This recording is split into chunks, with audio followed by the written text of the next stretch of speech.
Hey guys, welcome to today's video on how to awaken your inner self.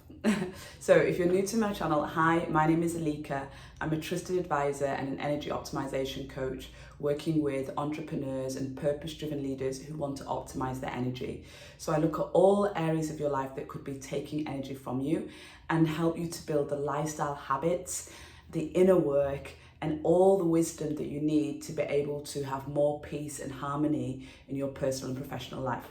So today's video, I love this topic because it's a real pivotal change in my own journey that really made the difference in how I show up, how I feel, and how I just kind of operate from my overflow of energy instead of just from, giving to others when I'm already drained. So the first thing I want to touch on is what the typical journey looks like.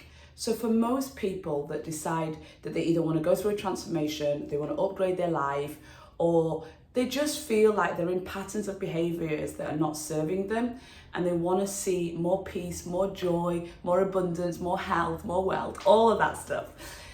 The thing that we see in our society is that we all start on this journey of health through the lens of diet, let's say nutrition and exercise. And a lot of that is because everything that we are taught is linked to the outside of us. So what people see, what people, like first impressions. So we're really working on this basis of the outside in. Now, when I did that journey and I made that mistake, so, I like to get you to avoid the mistakes that I made. What happened was on the physical side, when I think about things like exercise, that came really easy to me because I'd exercised a lot as a child. The diet side, I always loved food. So I was actually interested in learning about nutrition as a science, but I couldn't connect with a lot of the principles around it. So I figured out my own way and became an expert on, what does a true sustainable diet look like for most people on an individual basis. And I thought I'd mastered it. I thought, this is it. This is me, my best version of me. And then I went from, my corporate world, I went into my coaching business and as a health coach and started teaching others. And then I opened an organic restaurant. And it was there that I realized, so having had my first burnout already in the corporate world, I then realized in running the restaurant that the second burnout that I was experiencing was because I was still wired with patterns of behaviors that weren't serving me. And it's those patterns of behaviors that I had to work on, which started the process of looking inside out instead of outside in. And that deep work I call inner work. And so many people have started on that journey of inner work. And this is where you really see the deepest and biggest shifts in your life, in your well-being, and in your energy, and the things that you can bring to you and magnetize to you as a result of your energy just being in a higher frequency. So let's talk about what does this inner work look like. So obviously there are many different ways that people could approach this.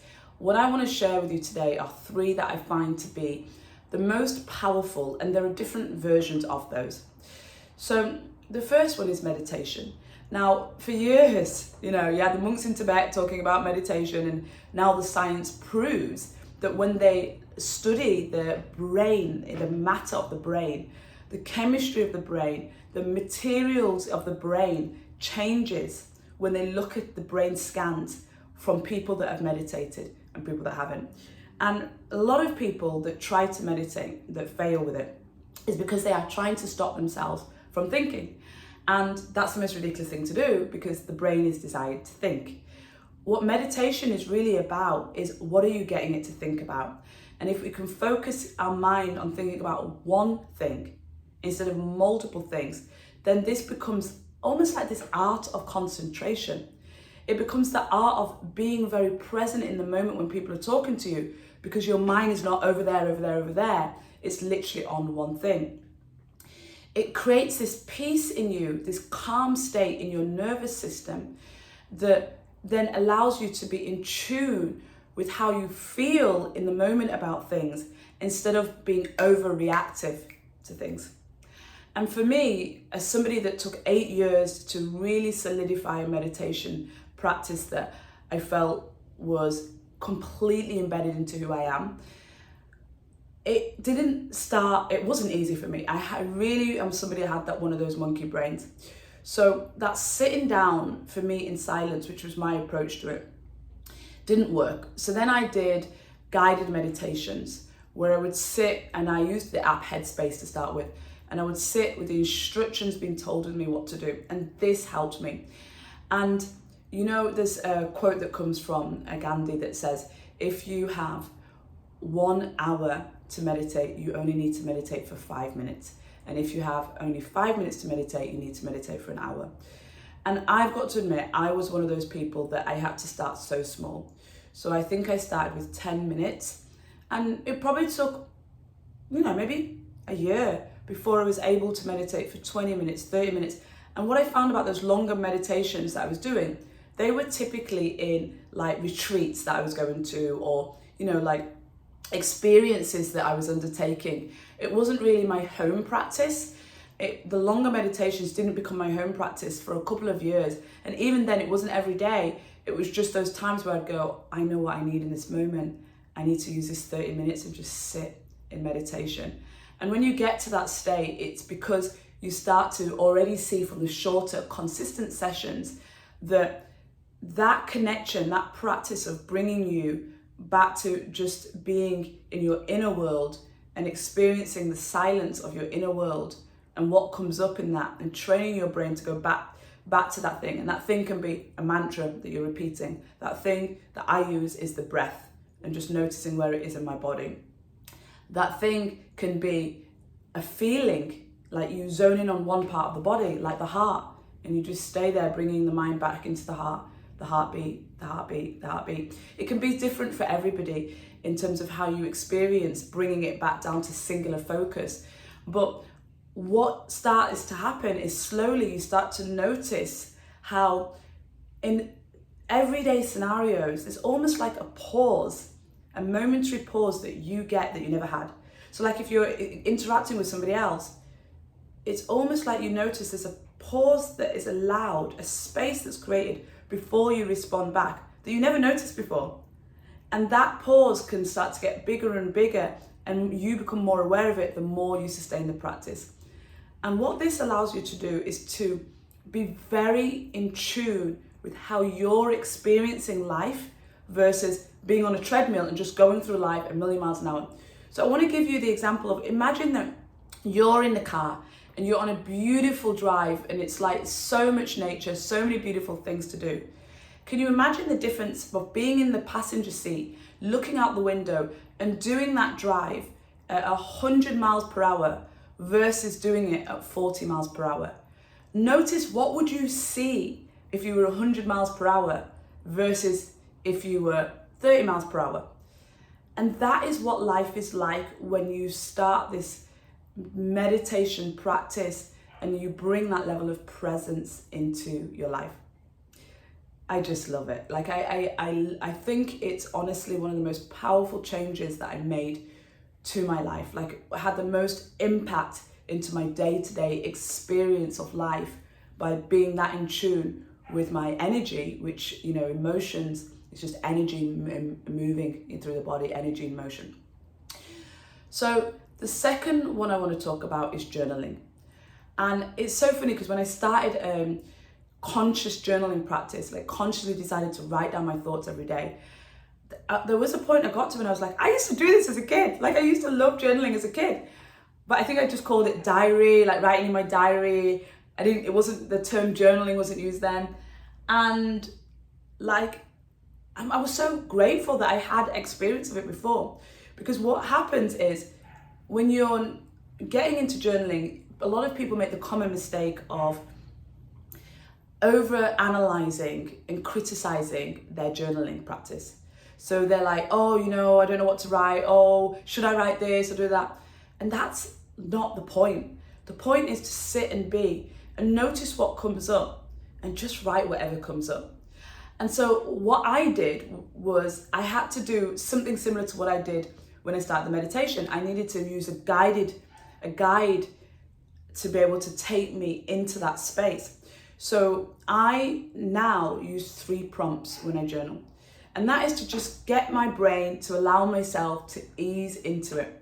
And those 3 prompts are, I want to write one thing that I'm grateful for in my personal life. I want to write one thing I'm grateful for in my professional life, and one thing I'm grateful for about myself. And I can tell you, I still find that the latter, the one thing I'm grateful for myself, is the one that I struggle with the most. Not so much as before, but it still does. And what that really tells me is that's where the benefit of this inner work is, where, you know, there's so many studies now around gratitude and how being able to acknowledge and recognize the things that you are grateful for really allows you to experience more joy, more peace, more happiness, because you are getting your brain to notice those things more in your life. And so if you imagine every day you're finding these, doesn't matter how small it is, like if I think about today, what am I grateful for today? In my personal life, I'm grateful for one of the most beautiful friendships that I have, and how much I just feel that I can just trust this person and have such a beautiful relationship with this person. In my work life, I'm grateful that just sharing like this is something that brings me so much joy and can make such an impact to other people. I'm grateful about myself is that I've created a life where I've really eliminated relationships, foods, environments that were just not helping me, and that I every single day make sure that I take the time to invest in those things that are really supporting my well-being. So like that, it just comes out, it just flows out, and you write, and there's something about that. And again, I know that there's some really early studies around this that are to not just thinking about things, but putting pen to paper and writing it out.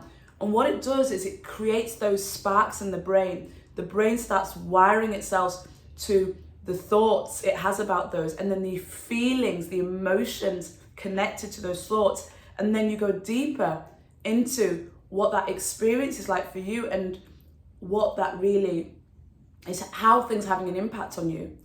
And when you're having to write it out, that process of writing it out brings up stuff that you realize you've not been acknowledging. And this is another powerful way to be really in tune with your inner world. So the last one I want to talk about is movement. And I want to talk specifically about walking, because this is one movement practice that we know we all as humans have been designed to do. There is something about when you are physically walking and thinking that is creating a chemical reaction in the body that's getting you to bring these thoughts to your mind. And as you move, those thoughts are getting processed. And, you know, we want to exercise, we want good cardiovascular ability, we want good flexibility, we definitely want good strength, you know, through building our muscle mass. And walking is just one of the most beautiful ways that you can connect with your inner world, by really just taking that time. And I highly advise, wherever possible, to be surrounded by nature, because again, we have various studies that show us the ability of nature, the sounds of nature, the colors of nature, to calm our nervous system. So when you're walking and you're processing your thoughts, you're thinking about things that maybe are making you feel heavy, maybe creating burden, stress in your life, draining you from energy, and you're walking as you process that, you will notice how thoughts, ideas, different ways of looking at it come to you.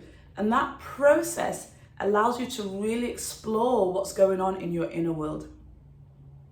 And this is just such a powerful way to process stagnant energy that's inside of you.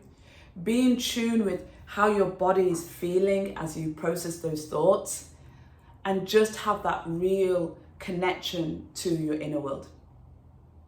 So I hope you've enjoyed these 3 things today that I've been sharing about really being connected with your inner world. So as a recap for that, we talked about the importance of working inside out rather than outside in. I talked to you about meditation as my first one of connecting with your inner world. We then talked about journaling as the second way of just really allowing things to come up that you're processing inside. And then we talked about movement, especially walking, for being able to think and move and process at the same time in the body, getting that somatic intelligence of the body, that movement of energy as we're thinking at the same time. So I hope you find those three really helpful for you as a way to connect with your own inner world. And if you're not really using any of those, I would just say start with one and try to make it a habit that you can sustain. So whether that's 10 minutes of meditation every single day, whether that's 30 minutes walking, to process your thoughts every day and thinking about where in your routine in the day can you fit that in, or whether it's, to sit in the morning and get your journal out and just, write those three things that I shared with you. So I would love to hear your comments, any feedback that you have on today's video, any questions that you have on anything that I shared. So please do leave those in the comments below.